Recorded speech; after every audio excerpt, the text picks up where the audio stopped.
એક જ દિવસમાં છેડતી, પ્રોહિબિશન તથા ચોરીના ગુનામાં સંડોવાયેલ કુલ 4 આરોપી વિરુદ્ધ ભાષા અટકાયતની કાર્યવાહી કરતી સુરત શહેર લીંબાયત પોલીસ મહેરબાન પોલીસ કમિશનર શ્રી અનુપમસિંહ ગહેલોત સાહેબ તથા ખાસ પોલીસ કમિશનર સાહેબ શ્રી સેક્ટર 1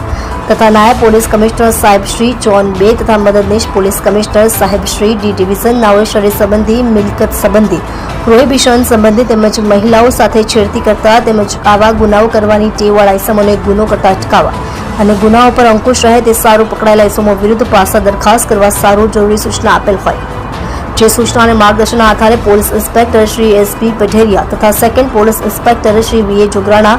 લીંબાયત પોલીસ સ્ટેશન સુરત શહેર તથા સર્વેલન્સ પોલીસ સબ ઇન્સ્પેક્ટર જીવી દિહોરા નાઓએ આવા ઇસમો વિરુદ્ધમાં પાસા દરખાસ્ત તૈયાર કરી પોલીસ કમિશનર સાહેબ શ્રી સુરત શહેર નાઓ તરફ મોકલી આપવા સૂચના આપતા હેડ કોન્સ્ટેબલ જબરસિંહ જયસંગજી નાઓએ કુલ 4 પાસા દરખાસ્ત તૈયાર કરી મોકલી આપતા જે તમામ પાસા દરખાસ્ત મહેરબાન પોલીસ કમિશનર સાહેબ શ્રી નાઓ દ્વારા મંજૂર કરી પાસા હુકમ કરતા 4 ઇસમોને અટકાયતમાં લઈ પાસા હુકમની બજવણી કરી અલગ અલગ જેલ ખાતે મોકલી આપી પ્રશંસનીય કામગીરી કરેલ છે. આરોપીઓ સુફિયાન અહેમદ નિયાઝ અહેમદ અંસારી રોહિત ઉર્ફે દીપકભાઈ વારડે,